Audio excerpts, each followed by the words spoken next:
الحمد لله نحمده ونستعينه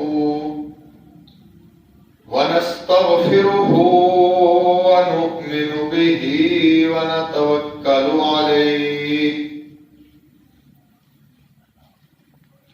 ونعوذ بالله من شرور أنفسنا ومن سيئات أعمالنا من يهده الله فلا مضل له ومن يضلله فلا هادي له ونشهد أن لا إله إلا الله وحده لا شريك له ونشهد أن سيدنا وسندنا وحبيبنا وطبيب قلوبنا وملجأنا ومأوانا وبشيرنا ونذيرنا ويسيننا وطاهانا ومزملنا ومدثرنا سيدنا ومولانا محمدا عبده ورسوله أما بعد فأعوذ بالله من الشيطان الرجيم بسم الله الرحمن الرحيم اهدنا الصراط المستقيم صدق اللہ العظیم. محبت اور پیار کے ساتھ سارے احباب درود شریف پڑھیں. الصلاۃ والسلام علیک یا سیدی یا رسول اللہ وعلی آلک وصحابک یا حبیب اللہ. الصلاۃ والسلام علیک یا اول النبیین وعلی آلک واصحابک وازواجک یا خاتم النبیین. اللہ تبارک و تعالیٰ کی حمد و ثنا اور اس کے پیارے حبیب مکرم شفیع معظم نور مجسم رحمت دو عالم حضرت سیدنا محمد مصطفیٰ صلی اللہ علیہ وسلم کی بارگاہ پناہ میں ہدیہ درود و سلام بھیجنے کے بعد آج میں راستے کے حوالے سے آپ کے سامنے اپنی چند معروضات پیش کرنا چاہتا ہوں. راستہ انسان کو منزل مقصود تک پہنچانے کا ذریعہ ہے، خواہ منزل دینی ہو یا اخروی ہو، دنیاوی ہو دینی ہو. سیدھے راستے کی آرزو تو انسان ہمیشہ کرتا ہے، اور یہ جو اہدنا الصراط المستقیم میں بھی اس نے یہی آرزو کی ہے، دعا کی ہے کہ مولا ہمیں سیدھے راستے پر چلا. راستے کی اسی اہمیت کے پیش نظر انسان جہاں بھی رہے، جہاں بسے یا قیام کرے، راستے کی فکر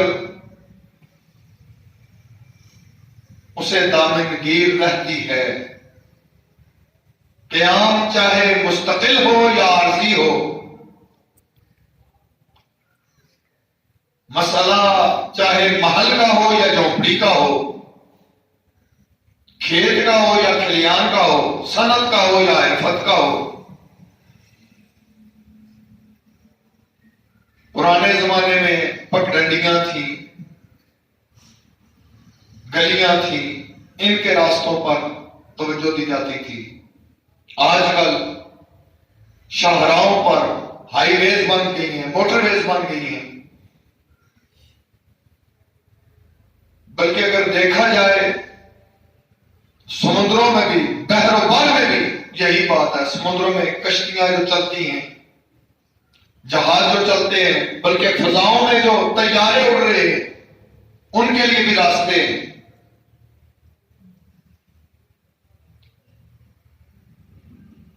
اب جو نیا دور آ گیا ہے، اس دور میں راستے کے متعلق نظام آ چکا ہے باقاعدہ. میں اس کی فہرست موجود ہے۔ نبی کریم صلی اللہ علیہ وآلہ وسلم آپ نے ارشاد فرمایا اجعلوا الطریق سبعۃ اذرع، فرمایا راستے کی کم از کم چوڑائی 7 ہاتھ یعنی 10 فٹ ہے، کم از کم چوڑائی یہ 1 ہاتھ 7 اذرع، تو یہ تقریباً جو ہے وہ 10 فٹ چوڑائی جو ہے یہ راستہ۔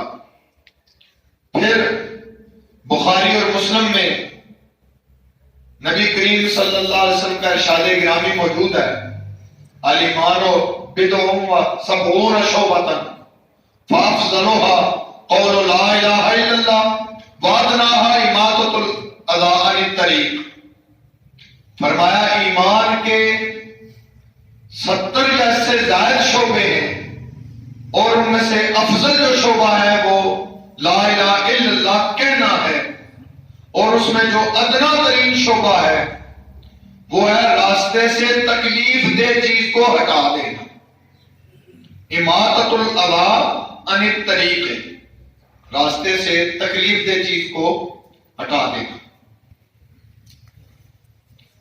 اور اس حوالے سے بھی بخاری مسلم کی ایک حدیث مبارکہ ہے، متفق علیہ حدیث مبارکہ ہے، فرمایا آقا کریم صلی اللہ علیہ وسلم فرماتے ہیں بینما رجل یمشی بطریق وجہ غصن الشوق علی الطریق فاخرہ فشکر اللہ فغفر له، آدمی راستے پر چلتا ہوا جا رہا ہے، اس نے راستے پر ایک کانٹوں والی ٹہنی دیکھی، اس کے اوپر کانٹے لگے ہوئے تھے، یہ تکلیف کا باعث بن سکتا تھا، کسی کو وہ کانٹا چبھ سکتا تھا، اس نے اس تکلیف دہ چیز کو، اس کانٹے بری جو ٹہنی تھی اس کو راستے سے ہٹایا، اللہ رب العالمین نے اس بنا پر اس کی مغفرت فرما دی۔ اللہ اکبر۔ پھر مسلم شریف کی ایک حدیث مبارکہ ہے، آقا کریم صلی اللہ علیہ وسلم قال رسول اللہ صلی اللہ علیہ وسلم لقد رأيت رجلا تتقلب في الجنة في شجرة قطعها من ظهر الطريق كانت تؤذي الناس، میرے آقا کریم صلی اللہ علیہ وسلم فرماتے ہیں میں نے جنت میں ایک ایسے بندے کو بھی دیکھا جو جنت میں جنت کی ٹہنیوں کے ساتھ کھیل رہا تھا، دنیا میں اس نے کیا کیا، ایک درخت راستے پر گرا ہوا تھا اور وہ ٹہنیاں اس کی راستے پر چلنے والوں کے لیے تکلیف کا سبب بن رہی تھی، اس نے اس درخت کو راستے سے ہٹا دیا، اللہ رب العالمین نے اس کے گناہوں پر سے اسے معافی عطا فرما دی اور جنت میں اسے داخلہ عطا فرما دی۔ پھر نبی کریم صلی اللہ علیہ وسلم کا ایک اور ارشاد گرامی، آپ نے فرمایا ایک شخص نے کوئی اچھا کام نہیں کیا، اس کا کوئی نیک عمل ایسا نہیں تھا سوائے اس کے کہ راستہ پر سے کانٹوں بھری ٹہنی کو ہٹایا، یا ایک درخت اس کی شاخیں ایسی جھکی ہوئی تھی کہ چلنے والوں کو تکلیف دے رہی تھی تو اس نے اس ٹہنیوں کو کاٹ دیا، تو اللہ رب العالمین نے اس عمل پر اس کو جنت میں داخل فرما دیا۔ بظاہر معمولی سی چیز ہوتی ہے، بندہ دیکھتا ہے جی راستے پر ایک اینٹ پڑی ہے یا پتھر پڑا ہوا ہے، بظاہر معمولی سی چیز ہے، اس نے ہٹا کر راستے سے بھئی کوئی گزرے گا تو لیکن اللہ رب العالمین کو یہ عمل اتنا پسند کہ اللہ رب العالمین نے اس عمل کی بنا پر اس بندے کی مغفرت فرما دی۔ اللہ اکبر۔ اب ظاہر بات ہے کہ راستے سے جب تکلیف دہ چیز کو ہٹایا جائے تو یہ بھی تو ایک تکلیف دہ والی چیز، تکلیف دہ چیزیں ہیں کہ اگر لوگ راستوں پر بیٹھنا شروع کر دیں، راستوں کے اوپر جو ہے وہ خوش گپیاں لگانا شروع کر دیں، وقت گزارنا شروع کر دیں اور کہیں جی چلو ٹولیاں بنا کر ویسے ہی کھڑے ہو جائیں، تو یہ پھر دوسری طرف دیکھا جائے تو یہ ناپسندیدہ عمل بھی ہے. یعنی اگر راستے سے تکلیف دہ چیز کو ہٹانے پر اجر ہے تو اگر راستے پر تکلیف کا باعث بننے کا کوئی سبب بن جائے تو یہ گناہ بھی ہے.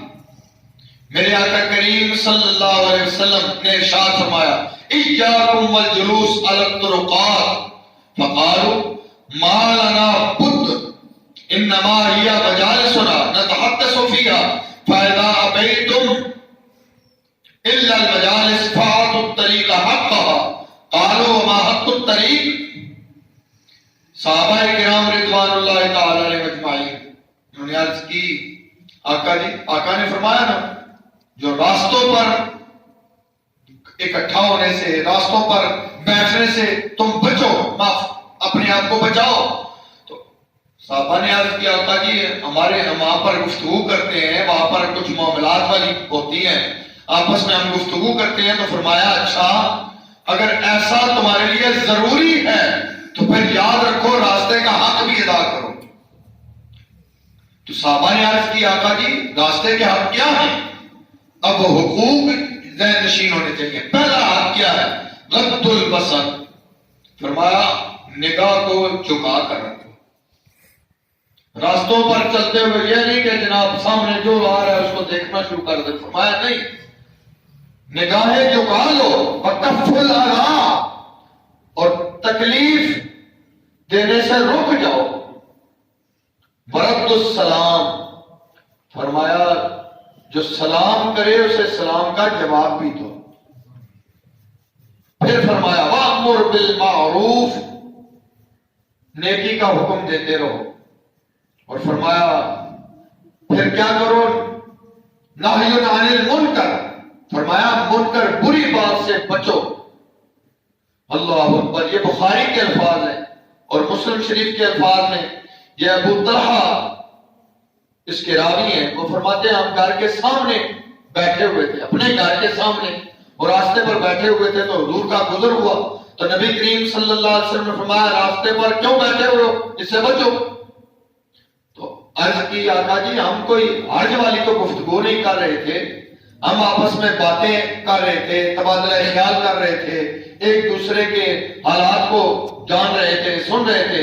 تو میرے آقا کریم صلی اللہ علیہ وسلم نے فرمایا اگر تمہارے لیے یہ ضروری ہو تو پھر راستے کا حق بھی ادا کرو.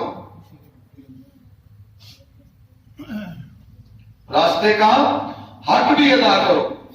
تو پھر میرے آقا کریم صلی اللہ علیہ وسلم نے وہی چیزیں جو ابھی میں نے آپ کو بیان کی وہ بیان کی. اور پھر میرے آقا کریم صلی اللہ علیہ وسلم نے اس میں یہ بھی ارشاد فرمایا مسلم کی روایت میں فرمایا وَحُسْنُ الْكَلَامِ اور گفتگو بھی اچھی کرو. گفتگو بھی اچھی کرو. اب شیخ ابو طالب المکی جو کہ 380 ہجری میں ان کا وصال ہوا اور ان کے افادات امام غزالی رحمۃ اللہ تعالی علیہ نے اپنی کتاب احیاء العلوم میں ذکر کیے. وہ فرماتے ہیں کہ ان کے زمانے میں جو سکا اور دیندار لوگ ہوتے تھے وہ راستے پر جو لوگ کاروبار کرتے ہیں لین دین کرتے ہیں راستوں پر فرماتے ہیں اس کو وہ معیوب سمجھا کرتے تھے کہ راستوں پر جو ہے نا لوگ کاروبار کرنا لین دین کرنا شروع کر دیا تو راستے کا حق نہیں ادا کرتے تھے. تو ان کے زمانے میں لوگ اس کو جو سکا اور دیندار لوگ تھے وہ اس کو معیوب سمجھتے تھے. اور امام غزالی رحمۃ اللہ تعالی علیہ نے میں نے آپ کو بتایا نا احیاء العلوم میں باقاعدہ ایک فصل بھی قائم کی ہے اور اس کا نام ہے منکرات الشوارع. راستے پر جو چلنے والے ہیں ان کی جو ان کے لیے جو بری چیزیں ہیں منکر چیزیں ہیں ان کا تذکرہ انہوں نے فرمایا ہے. پھر میرے آقا کریم صلی اللہ علیہ وسلم نے ہمارے یہاں یہ ایک رواج ہوتا ہے گھر بنایا تو گھر کے سامنے جو ہے نا وہ چلو جی فٹ 2 فٹ جگہ اور لے لو. اس کو یعنی کہ ہم اس کو سمجھتے ہی کچھ نہیں ہے حالانکہ وہ جگہ اپنی ہوتی نہیں ہے. فٹ لے لی 2 فٹ لے لی 4 فٹ کئی دفعہ تو مرلہ بھی لے لیتے ہیں. کون سا جناب مالک ادھر ہے قبضے کرنا شروع کر دیتے ہیں۔ اب آئیے ذرا وہ حدیث مبارکہ، فرمایا من اخذ شبرا من الارض ظلما طبقہ اللہ یوم القیامہ من 7 اردین۔ یہ بخاری شریف میں اس کی صدق کی مثل ایک اور حدیث بھی ہے، من اخذ شیئا من الارض بغیر حقہ حسب به یوم القیامہ الی 7 اردین۔ فرمایا جو ایک بالشت بھی، ایک گٹھ بھی کسی کی زمین ظلمن لیتا ہے، فرمایا قیامت والے دن اس کو 7 زمینوں کے اس کے گلے میں اس کا توق ڈالا جائے گا۔ اللہ اکبر۔ تو ہم تو یہ سمجھتے ہیں کہ شاید ہم نے بڑا کام کر لیا، بڑا یہ کر لیا، لیکن ایک بالشت زمین بھی جو ہے نا وہ کسی کی۔ پھر سال بن معاذ اپنے باپ سے روایت کرتے ہیں، فرماتے ہیں قال غزونا مع نبی صلی اللہ علیہ وسلم فضیق الناس المنازل وقطع الطریق۔ ہم جہاد کے لیے حضور صلی اللہ علیہ وسلم کے ساتھ نکلے تو ایک جگہ پر راستے پر پڑاؤ کیا نا، تو ہم نے کیا کیا کہ وہاں پر لوگوں نے اپنے خیمے بنا لیے راستے پر ہی، اور راستے کی جگہ تنگ ہو گئی۔ فبعث النبی صلی اللہ علیہ وسلم منادیا، حالانکہ وہ خیمے عارضی طور پر لگائے تھے، انہوں نے جانا تھا آگے جہاد کرنے کے لیے، وہ تو عارضی طور پر جگہ بنائی کہ وہاں پر رہنا ہے، لیکن راستے پر جگہ بنائی، راستہ تنگ ہو گیا۔ تو آقا کریم صلی اللہ علیہ وسلم نے ایک منادی کو بھیجا جو کہ ینادی فی الناس من ضیق منزلا او قطع طریقا فلا جہاد لہ۔ فرمایا جو راستے کو تنگ کرتا ہے، راستہ اس کے گھر کی وجہ سے یا اس کے پڑاؤ کی وجہ سے راستے کے اندر کمی پیدا ہو جاتی ہے یا راستہ تنگ کر دیتا ہے، فرمایا اس کا کوئی جہاد نہیں، حالانکہ جہاں جہاد میں رہے۔ فرمایا جہاد میں جانے کے لیے پہلے یہ اپنے اعمال بھی درست کرو، راستوں کو تنگ مت کرو۔ پھر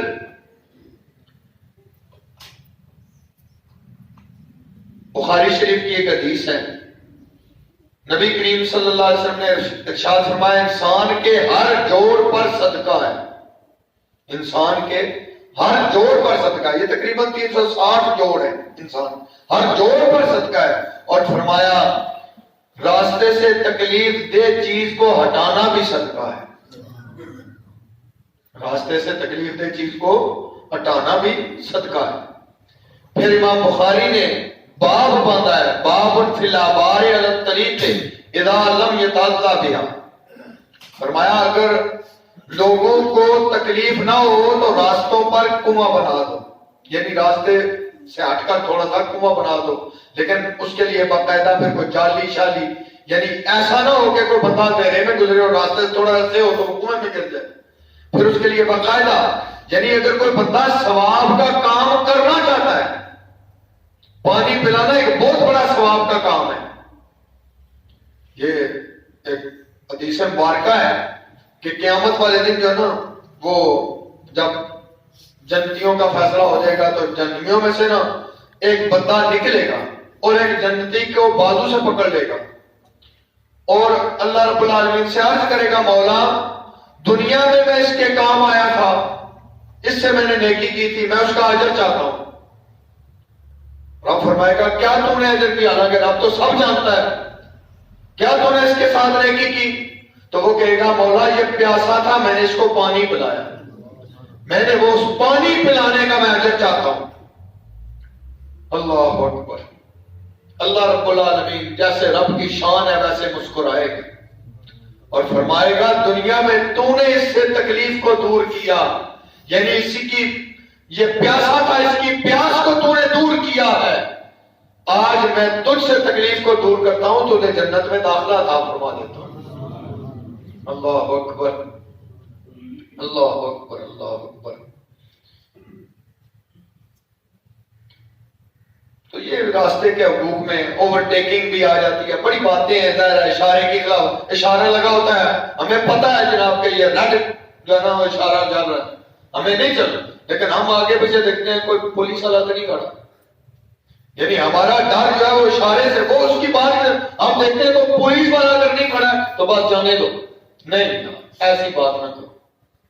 یہ ہمارے لیے یہ اصول ہے، ہمیں چاہیے کئی دفعہ ایسے بھی ہوتا ہے کہ جناب بے شک نہ ہو، دوسری طرف کا اشارہ گرین ہے تو وہ گاڑی پیچھے سے آ رہی ہے، اس نے دیکھا ہی نہیں تو وہ تیز رفتاری سے گزرتے ہوئے ایکسیڈنٹ کا باعث بھی بن سکتا ہے۔ اس لیے ان اشاروں پر بھی وہ بھی راستے ہیں۔ غلط پارکنگ کر دینا، پارکنگ بھی درست کرنی چاہیے، غلط پارکنگ کر دی جائے یہ بھی راستے کا حق مار دیا ہے۔ اس کے علاوہ ہارن بجانا، ویسے ہی اونچے اونچے ہارن بجانا شروع کر دینا، پھر اپنی جگہ سے تجاوز کر جانا، مکان سے یا دکان ہو اس جگہ سے تجاوز کرنا۔ آقا کریم صلی اللہ علیہ وسلم کا ارشاد گرامی مسند الشہاب میں ہے، فرمایا لوگوں میں بہترین وہ ہے جو انہیں فائدہ پہنچانے والا، لوگوں میں بہترین وہ ہے جو لوگوں کو فائدہ پہنچانے والا ہو۔ اور حضرت ابو ذر رضی اللہ تعالیٰ عنہ نے آقا کریم صلی اللہ علیہ وسلم سے ایک دفعہ عرض کر دی، آخری بات، بالکل ٹائم ہو گیا ہے۔ فرمایا عرض کی آقا جی اگر میں کوئی بھلائی کا کام کرنے سے عاجز آ جاؤں، اگر میں کوئی بھلائی کا کام کرنے سے عاجز آ جاؤں، اچھا کام کوئی کر ہی نہ سکوں تو پھر کیا کروں؟ تو فرمایا اپنے شر سے لوگوں کو بچائے گا۔ اگر تو بھلائی نہیں کر سکتا ہے تو اپنے شر سے لوگوں کو بچائے رکھ، یہ تمہاری طرف سے تمہارے نفس پر صدقہ ہوگا، یہ تمہاری طرف سے تمہارے نفس پر صدقہ ہوگا۔